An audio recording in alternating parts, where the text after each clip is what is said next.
Iniciando esse controle geral desta sexta-feira aí, faltando poucos dias para o fim da Feira do Livro, já corrigindo uma informação, o lançamento do Espiritismo para Todos acontece amanhã às 5 da tarde.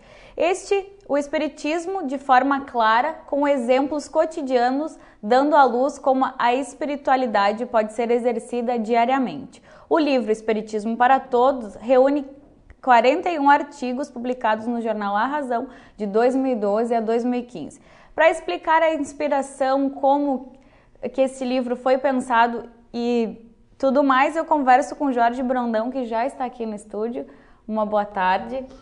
Boa tarde, agradeço a oportunidade de estar aqui, divulgando o nosso trabalho, divulgando a doutrina espírita. E para nós é muito importante, né, que as pessoas saibam um pouquinho o que contém esse livro, né, quais são os objetivos. Né? Tá certo.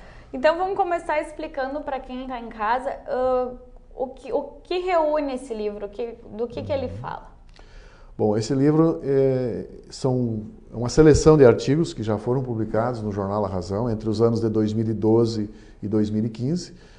São 41 artigos, a gente procurou colocar aqui os artigos mais comentados, os artigos que trouxeram uma maior repercussão e considerados assim pelas pessoas mais importantes, né? Os artigos mais importantes. Mas o objetivo do livro é, através de uma linguagem simples, clara, trazer o Espiritismo, né, para aquelas pessoas que precisam de algumas respostas para as suas vidas, né, que não estão encontrando. Né? Então o Espiritismo, como ele é ciência, filosofia e religião, filosofia porque nos dá o real significado da nossa vida, religião porque de alguma forma nos aproxima de Deus, né? E ciência porque explica de forma científica como acontecem os fenômenos da mediunidade.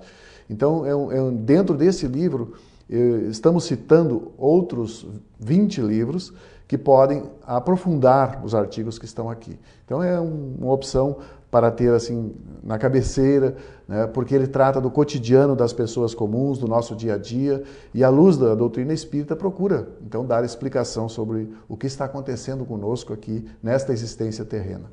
O livro fala sobre o espiritismo, mas também fala bastante da espiritualidade exercida no cotidiano. Como que tu apresenta, qual é a diferença entre essas duas palavras que são parecidas, mas têm significados diferentes, mesmo tendo uma relação entre elas? Exatamente.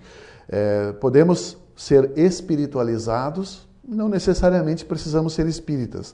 Eu considero, por exemplo, o nosso Papa uma pessoa muito espiritualizada, né? Apesar de ser o líder da religião católica, uma pessoa espiritualizada. Cito até como exemplo de alguém que é espiritualizado e não é espírita.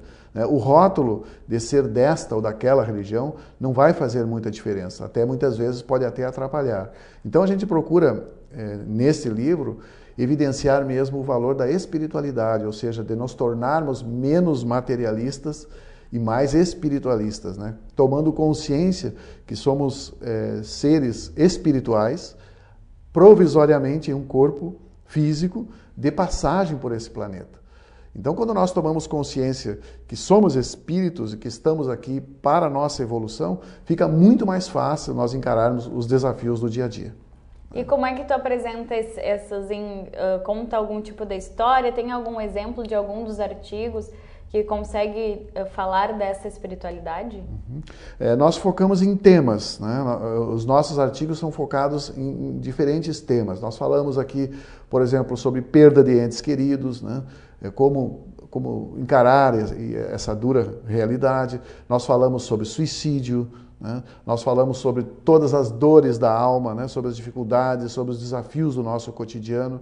Então separamos esses artigos para que as pessoas possam, né, lendo apenas um artigo, não depende da sequência. Né? Então, tu pode abrir o livro ao acaso, por exemplo, e ter ali uma mensagem para aquele dia. Então, esse é o objetivo. Um livro que a gente estimula que tenha em casa, que tenha na cabeceira, né? E gostaria também de frisar que esse livro, tem todo o lucro desse livro vai para o CVV, o Centro de Valorização da Vida, e para as Casas Espíritas de Santa Maria, especialmente o Lar Joaquina. Então ele traz, o livro já mostra também um pouco de como exercer a espiritualidade aí num momento mais literário. Nos bastidores aqui, a gente já estava conversando antes, a gente estava falando sobre alguns termos como karma. Como é que a gente consegue abordar esse tema também através dessas leituras? Bom, é bem interessante, bem importante a tua pergunta, até porque a palavra karma, ela vem do Oriente e não é uma palavra que consta na literatura espírita, né? Nós, na literatura espírita, temos a lei de causa e efeito. O karma nos parece muitas vezes algo que não pode ser mudado, né? Que aquilo nós temos que suportar de alguma forma. O Espiritismo nos traz uma maneira diferente de encarar os nossos desafios. Ele nos fala da resignação, ou seja, de compreender e aceitar aquilo que nós não podemos mudar e trabalhar por aquilo que nós podemos mudar. Então, a lei de causa e efeito, ela é construída diariamente. Nós estamos hoje colhendo o que nós plantamos no passado e já semeando o que vamos colher no futuro. Por isso que é tão importante aí dar esta luz, que nem diz aqui, para mostrar um pouquinho o livro para os nossos telespectadores. Se cada um de nós lançar uma centelha de luz a cada dia, através de um pequeno gesto de amor ao próximo, independente da crença religiosa, podemos nos iluminar e iluminar o mundo. Olhem só. Mesmo falando dessa coisa da prática diária do bem, do amor. Exatamente. Nós temos no Espiritismo a bandeira, né? Fora da caridade não há salvação, ou seja, fora do amor não há evolução, mas a caridade no sentido que Jesus falou, né? Da benevolência, da indulgência, do perdão, da capacidade de compreender e conviver com o outro, né? Essa caridade que é mais desafiadora e mais difícil é mais importante que a caridade material, embora ela muitas vezes possa fazer a diferença para as pessoas também, né? Sim, e que também é um exemplo disso, mas existem fatores mais não materiais que também são absolutamente importantes. Existem várias formas de praticar a caridade, mas quando a gente compreende, quando a gente começa a entender o sentido da nossa existência, o porquê que nós estamos aqui, que nós estamos realmente de passagem e que estamos rumo à perfeição, e entendemos que o nosso objetivo é a evolução espiritual, a nossa forma de encarar o mundo muda.